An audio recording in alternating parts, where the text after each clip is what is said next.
महाराष्ट्र में 23 नवंबर को जब विधानसभा चुनाव के नतीजे आए, तब धमाकेदार अंदाज में महायुति ने जीत दर्ज की।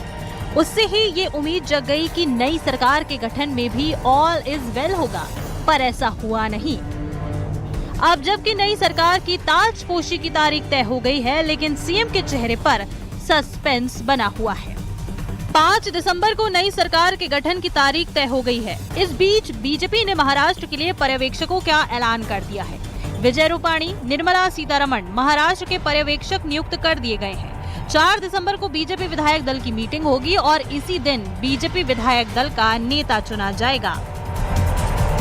महाराष्ट्र में पार्टी के नेता चुनने की जो प्रक्रिया है, वहाँ एज ए ऑब्जर्वर हम दोनों जा रहे हैं, सबको मिलेंगे और फिर पूरा हाईकमांड को बताएंगे और फिर हाईकमांड जो कहेगी उससे हम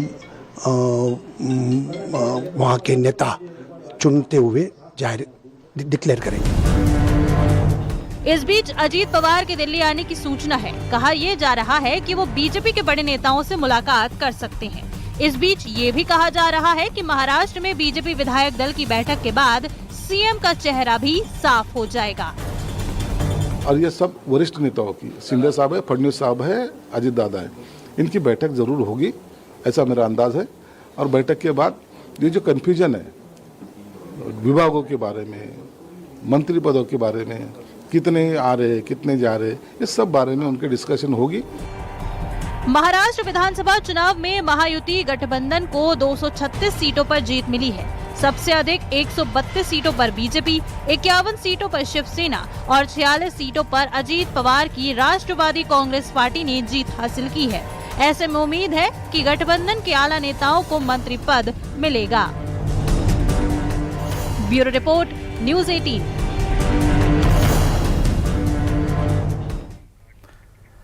तो वहीं संसद के शीतकालीन सत्र की अपडेट है। पिछले सोमवार को ये शुरू हुआ, लेकिन लगातार हंगामे की वजह से कार्यवाही नहीं चल पाई। विपक्ष ने इस दौरान अपना विरोध भी जारी रखा, जिससे गतिरोध उत्पन्न हुआ। सत्तारूढ़ और विपक्षी दलों के बीच सोमवार को बैठक के बाद 13 और 14 दिसंबर को संविधान पर चर्चा करने की बात पर सहमति बनी है। वहीं एक दिन संसद चलने का खर्चा करीब 10 करोड़ है। उस हिसाब से 50 करोड़ रुपए अब तक संसद न चलने से बर्बाद हो चुका है। देखिए ये रिपोर्ट।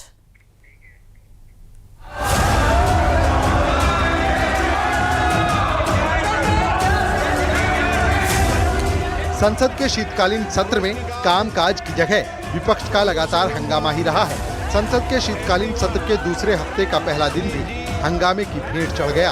आज इस सत्र का छठा दिन था। हालांकि कामकाज के लिहाज से एक दिन संविधान दिवस के तौर पर मनाया गया, यानी कामकाज को लेकर संसद के 5 दिन हंगामे की भेंट चढ़ चुके हैं। बांग्लादेश के अंदर हिंदुओं के ऊपर अत्याचार हो रहा है, मंदिर तोड़े जा रहे हैं, मंदिर इस्कॉन प्रमुख को गिरफ्तार करा दिया। जो लोग वैध वीजा लेकर के हिंदुस्तान आना चाहते हैं उनको रोक लिया गया। हमारी सरकार कर क्या रही है, अपना इकबाल दिखाए ना। आज भी संसद की कार्यवाही शुरू होते ही विपक्ष ने हंगामा शुरू कर दिया। पहले संसद की कार्यवाही 12 बजे तक स्थगित हुई, फिर सदन को पूरे दिन के लिए स्थगित कर दिया गया। ये कॉन्स्टिट्यूशन का हक है भाई। अवाम कुछ सवाल कर रही है, वो हमारी ऑपोजिशन विपक्ष में जो बैठते हैं, ये हमारी फर्ज धर्म बनती है कि हम आके यहाँ उनकी आवाज यहाँ सुनाएं। कोई शक है, कोई सवाल है, कुछ सच है, कुछ असत्य है, ठीक है, मगर जब ये है तो पूछने का हक तो रहनी चाहिए। ये सब चर्चा का विषय है, जनता से जुड़ा हुआ विषय है। तो क्योंकि सरकार इस पे चर्चा नहीं होने देना चाह रही है, संभल पे नहीं होने देना चाह रही है, मणिपुर पे नहीं होने देना चाह रही है, इसलिए बार बार स्थगित कर रही है। जनता के मुद्दे हैं, जनता का बात रखने का हमें मौका दिया गया है, हमें बोलने का मौका दिया जाए, यही इनसे अपेक्षा है। विपक्ष अपनी मांग पर अड़ा हुआ है। वहीं विपक्ष के नेताओं ने लोकसभा अध्यक्ष ओम बिरला से मुलाकात की और सदन में चर्चा की मांग की। सर्वदलीय नेताओं के साथ हुई बैठक में सदन को सुचारू रूप से चलाने के लिए विपक्ष राजी हो गया है। संविधान पर लोकसभा में 13 और 14 दिसंबर को चर्चा होगी, वहीं 16 और 17 दिसंबर को राज्यसभा में चर्चा की जाएगी। मैं फिर से अपील करना चाहता हूँ, जितना भी अपोजिशन पार्टी के सांसद है, जितना भी अपोजिशन पार्टी के लीडर्स है, सबसे अनुरोध है कि जो आज एग्रीमेंट हुए हैं और पार्लियामेंट चलने के लिए तैयार हुए हैं, हम सब मिलकर के पार्लियामेंट को अच्छा से चलाएं। देश सुनना चाहता है, देखना चाहता है कि हमारा सांसद कैसे काम करते हैं। इसलिए कल से सुचारू रूप से पार्लियामेंट चलेगा, ऐसा एग्री हुआ है और ऐसा ही चलेगा, मुझे पूरा उम्मीद है। संसद में विपक्ष के हंगामे के बीच करोड़ों रुपयों का नुकसान हुआ है। कामकाज बाधित होने से अब तक जनता की कमाई का 50 करोड़ रुपया सुआहा हो चुका है। संसद में हफ्ते में 5 दिन काम होता है। रोज सुबह 11 बजे से शाम 6 बजे तक संसद चलती है। संसद में 1 घंटे का लंच ब्रेक होता है। एक दिन में 6 घंटे कार्यवाही का वक्त होता है। साल 2018 में लोकसभा सचिवालय की रिपोर्ट के मुताबिक सदन चलाने में हर घंटे 1 करोड़ 60 लाख रुपए खर्च होते हैं, जिसके हिसाब से एक दिन का खर्च करीब 10 करोड़ रुपए है। ये अवसर होता है, विपक्ष का कोई भी सांसद हो वो सवाल कर सकता है और सरकार को स्पष्टीकरण भी देना पड़ता है। यही लोकतंत्र का हिस्सा है, लेकिन बहुत कमजोरी में विपक्ष आ गया। मुझे लगता है कि जो नतीजा है उससे उस नतीजों ने उनको झकझोर दिया। नतीजा ये हुआ कि हाउस नहीं चला। सूत्रों के मुताबिक संसद में चर्चा के दौरान समाजवादी पार्टी को संभल की हिंसा का मुद्दा और तृणमूल कांग्रेस को बांग्लादेश के मामले को उठाने का मौका मिल सकता है। 25 नवंबर से शुरू हुए संसद के शीतकालीन सत्र में अब तक गतिरोध बना हुआ है। अब देखना यह है कि मंगलवार से संसद में ये गतिरोध टूटता है या नहीं। न्यूज़ 18 के लिए ब्यूरो रिपोर्ट।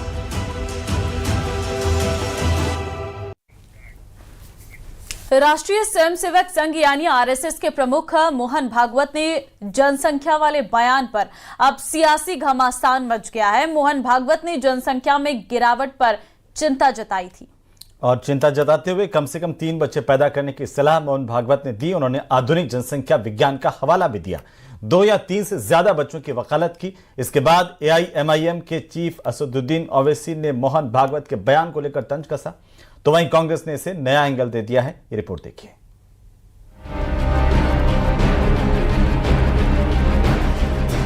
राष्ट्रीय स्वयंसेवक संघ के प्रमुख मोहन भागवत के आबादी पर दिए बयान के बाद से सियासी बयानबाजी थमने का नाम नहीं ले रही।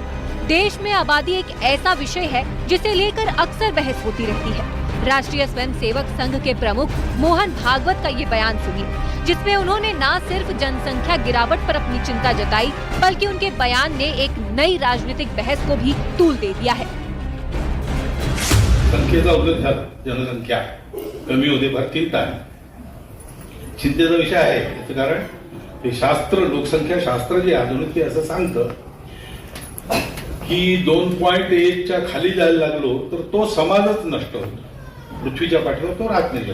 कोणी त्याला मारेल असं नाही, तो काही नसलं संकट तरी तो समाज नष्ट होतो, पुढे चालत नाही। अनेक भाषा अशा नष्ट झाल्या, अनेक समाज असे नष्ट झाले। 2.1 च्या खाली येतं का? आपल्या देशाची जनसंख्या नीती 1998 वगैरे मध्ये ठरली का 2002 मध्ये ठरली, साल माहिती आहे मला, पण त्याच्यातही असं सांगतात की 2.1 च्या खाली 2.1 म्हणजे 0.1 तर माणूस जन्मत नाही ना कधी, 2 पेक्षा जास्ती पाहिजे, म्हणजे 3 पाहिजे कमीत कमी, असं शास्त्र सांगतं। पण ही संख्या ही याकरता महत्वाची आहे। मोहन भागवत ने अपने बयान में मॉडर्न पॉपुलेशन साइंस का जिक्र किया है। उन्होंने कहा कि जब किसी समाज की आबादी की दर 2.1 से नीचे चली जाती है तो धीरे धीरे वो समाज धरती से गायब हो जाता है। इसलिए ये समझते हैं कि आखिर हिंदू और मुस्लिम समुदाय की फर्टिलिटी रेट यानी प्रजनन दर का अतीत और वर्तमान क्या है। 1992-93 में हिंदुओं की फर्टिलिटी रेट 3.3 थी, वहीं मुस्लिमों की 4.41। 1998-99 में हिंदुओं की फर्टिलिटी रेट 2.78 थी, वहीं मुस्लिमों की 3.59। 2005-06 में हिंदुओं की फर्टिलिटी रेट 2.59 थी, वहीं मुस्लिमों की 3.4। वहीं 2015-16 में हिंदुओं की फर्टिलिटी रेट 2.13 थी, वहीं मुस्लिमों की 2.62। 2019-21 में हिंदुओं की फर्टिलिटी रेट 1.94 थी, वहीं मुस्लिमों की फर्टिलिटी रेट 2.36। मोहन भागवत की ये चिंता हिंदुओं की घटती आबादी दर के 1.94 वाले डेटा को लेकर है। यही वजह है कि AIMIM के चीफ असुद्दीन ओवैसी ने मोहन भागवत के बयान पर तंज कसा है, जबकि कांग्रेस नेता प्रमोद तिवारी ने नया एंगल दे दिया है। माशाल्लाह से मेरे को 6 बच्चे, मैं पहले ही बोल दे रहा हूँ, फिर वो आप लोग बोलेंगे, वो पीछे से बोलेंगे वो इसी ने ऐसा बोला, और उसके 6 बच्चे हैं। नरेंद्र मोदी के भी 6 भाई हैं, अमित शाह के भी माशाल्लाह अच्छे हैं। अपनी मोहन भागवत तो जब उन्होंने अपने आदमी को बना रहे सीएम यहाँ पर, तो उनको बोलना चाहिए उनके आदमी को, भाई तू स्कीम निकाल ले बच्चेदार पैदा करने की। मैं समझता हूँ ये सलाह उनको अपनी सरकार को देना चाहिए। लोग कहते हैं कि आजकल भाजपा सरकार में और आरएसएस में उतने मधुर संबंध नहीं, क्या उसी का नतीजा है? क्या सरकार की नीति क्या है और उनके बीच है? इस तरह की बयानबाजी करके वो या तो किसी को निशाना बना रहे हैं, वो भी उचित नहीं, या तो फिर एक बिन मांगी सलाह दे रहे हैं, वो भी उचित नहीं है। मैं समझता हूँ कि राष्ट्रीय स्वयंसेवक संघ के अध्यक्ष जी को इन सब चीजों से दूर रहना चाहिए। आबादी में गिरावट वाले ग्राफ पर मोहन भागवत ने चिंता जाहिर की है। हिंदू और मुस्लिम दोनों ही समुदायों में समांतर गिरावट है, लेकिन पॉपुलेशन साइंस के हिसाब से ये डेटा हिंदुओं के लिए खतरे की घंटी है। यही वजह है कि संघ प्रमुख के बयान को लेकर सियासी वार पलटवार जारी है। अब ये तो उनकी अपनी सोच है और ये जाहिर करता है कितना दिवालिया हो चुके हैं ये लोग, किस ढंग पर सोचते हैं। देश तब आगे बढ़ेगा जब गरीबी दूर होगी, बेरोजगारी दूर होगी, भ्रष्टाचार दूर होगा और महंगाई कम होगी। वहीं बीजेपी ने मोहन भागवत के बयान का समर्थन किया है। दिनेश शर्मा का कहना है कि जो आंकड़े सामने आ रहे हैं वो वाकई चिंता का विषय है। 2.1 का जहां पर आया है तो इसमें मुस्लिम आबादी की दर भी पहले से कम हुई है और हिंदू की आबादी दर तो बहुत ही कम हुई है। जो 3.4 हुआ करती थी हिंदू प्रजनन दर की, वो आज 1.9 के आसपास पहुंच गई है। ये चिंता का विषय है कि भारत कहीं बूढ़ा देश ना बन जाए। उन्होंने हिंदू और मुसलमान का वर्गीकरण करके नहीं, उन्होंने भारत की जो व्यवस्था है, जो विकास है, उसके संदर्भ में मैं जो समझता हूँ, हमको लगता है कि वो उनकी चिंता का विषय रहा है। दुनिया में कई देश ऐसे हैं जो तेजी से बूढ़े हो रहे हैं, यानी इन देशों की जनसंख्या में बुजुर्गों की संख्या तेजी से बढ़ रही है। जापान दुनिया में सबसे ज्यादा बुजुर्ग आबादी वाला देश है। इसके अलावा भी कई देशों में बुजुर्गों की संख्या बढ़ रही है। दक्षिणी यूरोप, जिसमें क्रोएशिया, ग्रीस, इटली देश शामिल है। माल्टा, पुर्तगाल, सर्बिया, स्लोवेनिया और स्पेन जैसे देश शामिल है। इन देशों की 21% आबादी 65 साल से हो चुकी है। सरकार ने सुप्रीम कोर्ट में साफ किया है कि वो फैमिली प्लानिंग को अनिवार्य बनाने के पक्ष में नहीं है। हालांकि मोहन भागवत और आरएसएस के विचारों से ये साफ है कि वो देश में इस विषय पर चर्चा बढ़ाने और जागरूकता फैलाने की कोशिश में है। भागवत के इस बयान ने एक बार फिर से जनसंख्या असंतुलन और उसकी चुनौतियों पर गंभीर बहस छेड़ दी है। न्यूज़ 18 के लिए ब्यूरो रिपोर्ट।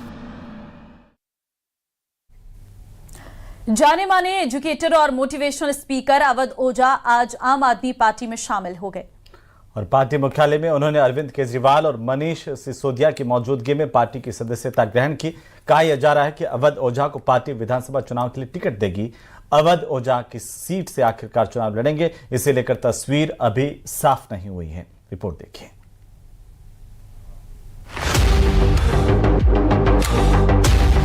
अपने बेबाक अंदाज के लिए मशहूर जाने माने एजुकेटर और मोटिवेशनल स्पीकर अवध ओझा ने आम आदमी पार्टी का दामन थाम लिया है। पार्टी मुख्यालय में उन्होंने अरविंद केजरीवाल और मनीष सिसोदिया की मौजूदगी में पार्टी की सदस्यता ली। कहा तो ये भी जा रहा है कि अवध ओझा का टिकट भी फाइनल हो गया है, यानी सियासत के पिच पर वो विधानसभा चुनाव के जरिए मैदान में उतर सकते हैं। आपकी सदस्यता लेने के बाद ओझा ने कहा कि राजनीति में शिक्षा का विकास ही मेरा मकसद है।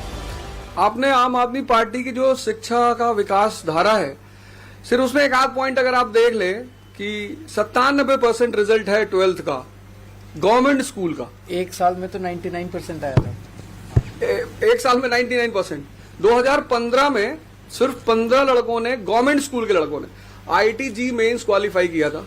इस बार 783। अवध ओझा भी देश के सबसे पसंद किए जाने वाले शिक्षकों में से एक हैं। उनका पूरा नाम अवध प्रताप ओझा है।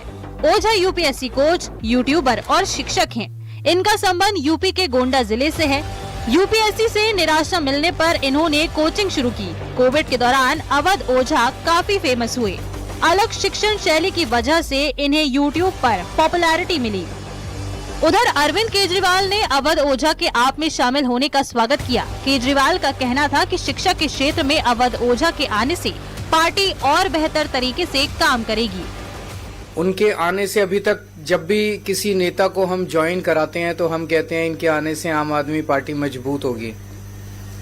आज अवध ओझा जी के लिए मैं कहना चाहता हूं कि इनके आने से देश में शिक्षा मजबूत होगी, क्योंकि आम आदमी पार्टी शिक्षा के क्षेत्र में सबसे ज्यादा काम कर रही है और आम आदमी पार्टी के जरिए जब ये शिक्षा में काम करेंगे तो देश की शिक्षा मजबूत होगी। अवध ओझा के बयान सियासत पर पहले भी आते रहे हैं, लेकिन तब वो शिक्षक थे। पहले उनके बीजेपी में शामिल होने को लेकर कयास भी लगाए जा रहे थे, लेकिन अब वो आम आदमी पार्टी के साथ हैं। ऐसे में उनकी सियासी पारी कैसी रहती है, ये आने वाले वक्त में साफ हो जाएगा। Bureau report, news 18। और चलिए अब बात करेंगे संभल हिंसा की। 24 नवंबर को संभल में हुई हिंसा के मामले में आज सदन से लेकर सड़क तक हंगामा ही हंगामा देखने को मिला और भारी हंगामे की वजह से दोनों सदनों की कार्यवाही को स्थगित करना पड़ा। वहीं संभल जाने पर अड़े कांग्रेस प्रतिनिधि मंडल ने सड़क पर जमकर हंगामा भी किया। ये रिपोर्ट देखिए।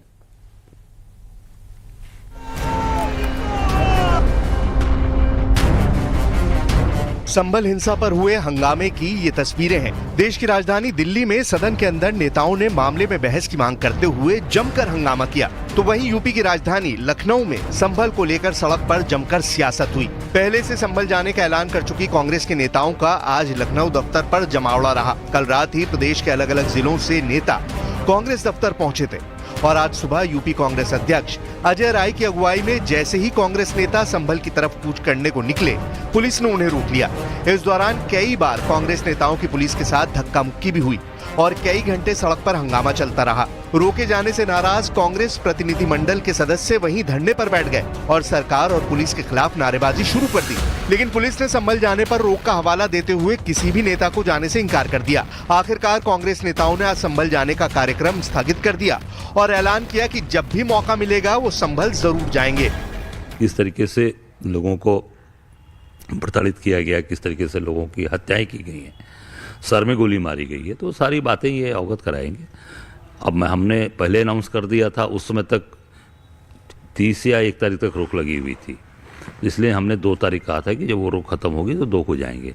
फिर उन्होंने एक्सटेंड करके 10 कर दिया, तो ये एक्सटेंड करते रहेंगे तो निश्चित हमने तो जो निर्णय लिया है तो उस पर हम खड़े हैं और हम निश्चित जाएंगे और अपने नेताओं को अवगत कराएंगे और आपके माध्यम से जनता को बताएं। सरकार को बता रखा है कि हम लोग जा रहे हैं, वहाँ पर शांति स्थापित करने के लिए जा रहे हैं। हमारे जाने से शांति नहीं होगी। लेकिन पुलिस लगातार यहाँ पर रोक रही है। समाजवादी पार्टी के नेताओं को भी रोका, आज आप लोगों को भी रोक रही है यहाँ पर 10 तारीख तक का कह रही है कि बाहर जाएंगे तो देखा जाएगा। हम तो कानून का पालन करने वाले लोग हैं, जिन हम सत्य के लिए अडिग हैं और संभल जाके वहाँ शांति स्थापित करने के लिए लोगों का जो दुख दर्द है वो सुनने के लिए, उनको राहत पहुंचाने के लिए ये हमारा। दरअसल संभल में 24 नवंबर को हुई हिंसा के बाद से ही अलग अलग राजनीतिक दल और उनके नेता वहां जाने की कोशिश कर रहे हैं। इससे पहले समाजवादी पार्टी के प्रतिनिधि मंडल ने 30 नवंबर को संभल जाने का ऐलान किया था, लेकिन पुलिस की नाकेबंदी की वजह से कोई संभल नहीं जा सका। इस दौरान संभल जाने की कोशिश में पुलिस ने कई नेताओं को हिरासत में भी लिया था। वहीं पुलिस और प्रशासन संभल में हालात सामान्य करने की कोशिश में जुटा है। यही वजह है कि हिंसा के बाद से ही पहले 30 नवम्बर तक और बाद में 10 दिसम्बर तक संभल में किसी भी बाहरी के प्रवेश पर रोक लगा दी गई है। यही वजह है कि संभल जाने से रोक पर अब भी सियासी घमासान बढ़ गया है। कांग्रेस और समाजवादी पार्टी इसे सरकार की साजिश बता रहे हैं और इस मामले में दूसरे विपक्षी दलों का भी उन्हें साथ मिल रहा है। तो जिला प्रशासन ने कल से अजय राय जी को और मोना जी को घर में नजरबंद कर रखा है। अजय राय जी को पीसीसी में नजरबंद कर रखा है। ये एक शक पैदा करता है कि आखिर ये नेता जो फैक्ट फाइंडिंग और शांति बहाली की अपील करने जा रहे हैं, उनको क्यों रोका जा रहा है, क्या छिपाया जा रहा है? मुझे अफसोस है, ताज्जुब है कि सरकार की ऐसी मंशा, ऐसी सोच है कि वहाँ पे हमारे जनप्रतिनिधियों के जाने से वहाँ पर अराजकता का माहौल पैदा होगा। मैं सोचता हूँ कि अगर यही लोगों की ऐसी सोच होगी, ये लोग ऐसा करते होंगे, तो हमारे बारे में भी शायद इनकी ऐसी ही सोच होगी। हमारा जाने का मकसद कोई राजनीति करना नहीं है। मैं तो ख़ास तौर से वहाँ से सांसद भी हूँ और हमारे राष्ट्रीय अध्यक्ष माननीय अखिलेश यादव जी ने जो डेलीगेशन बनाया था, सिर्फ उसका मकसद ये था कि हम उनके दुख दर्द में जाके उन पीड़ित परिवार के शरीक हो सकें। अभी ना आए, कब आए? जब वो न्योता देंगे। हालात पे वहाँ वो मतलब हम नमक छिड़कने नहीं जा रहे हैं, हील करने जा रहे हैं, जो भी लोग जाना चाह रहे हैं। तो ये एक अच्छा संदेश भी नहीं देता अपने देश के बारे में। एक तरफ विपक्ष संभल जाने की जिद पर अड़ा है, सरकार पर संभल का सच छिपाने का आरोप लगा रहा है। वहीं सरकार का कहना है कि विपक्ष वोटों के लिए संभल का माहौल खराब करने की कोशिश कर रहा है। संभल में जो माननीय न्यायालय के आदेश के अनुसार कमीशन की कार्रवाई हो रही थी, उसको लेकर के बवाल किसने खड़ा करवाया? समाजवादी पार्टी के सांसद ने खड़ा करवाया। उस बवाल के बीच में समाजवादी पार्टी के विधायक पक्ष के लोगों ने उसमें विवाद किया, बवाल किया, और जब शांतिपूर्ण माहौल संभल का है तो उसको खराब करना चाहते हो। अच्छा, जो जिन लोग जो पाप करते हैं वो पाप छिपाने के लिए किसी को देखने नहीं देखते हैं, पता न चल जाए किसी को। जी, चाहे समाजवादी पार्टी हो, चाहे कांग्रेस पार्टी हो, विपक्षी दलों को लगता है कि संभल जाने से उनको वोटों की फसल काटने का अवसर मिलेगा। उत्तर प्रदेश की जनता ने समाजवादी पार्टी, विपक्षी दलों को बुरी तरह से नकार दिया है। इनका कांग्रेस पार्टी कितना भी हाथ पैर मार ले, उनको उत्तर प्रदेश में दाल गलने वाली नहीं है। विपक्ष के संभल दौरे पर बीजेपी नेता और केंद्रीय मंत्री गिरिराज सिंह ने भी सवाल उठाए। न्यूज 18 इंडिया के कार्यक्रम अमृत रत्न में पहुंचे गिरिराज सिंह ने विपक्ष के संभल दौरे पर सवाल उठाते हुए इसे माहौल खराब करने की कोशिश बताया। यहाँ तो कुछ भी करो तो पहाड़ टूटने लगता है, सदन से लेके सड़क तक। अभी लोग सड़क पर बैठे हैं संभल जाने के लिए। क्या है भाई, कुंभ मेला लगा है क्या? वो जाने नहीं दे रहे लोगों को आप। काहे के लिए? क्या उनके दिल में इतना सा प्यार नहीं है? अगर ये थोड़ा सा होता, जो कांग्रेस के लोग या टुकड़े टुकड़े गैंग के लोग जा रहे हैं, मैं चुनौती के साथ कहता हूं, क्या अभी बांग्लादेश में जो हो रहा है, बॉर्डर पर जाकर के आप ऐसा करते तो भारत के सनातनी भी आपको याद करते। लेकिन आप जा रहे हैं मस्जिद को बचाने, अन्य वहां मस्जिद टूट रहा है, कहां जा रहे हैं? गोली चलाए आप, गोली लगी आपको, और हंगामा भी आप ही कर रहे हैं।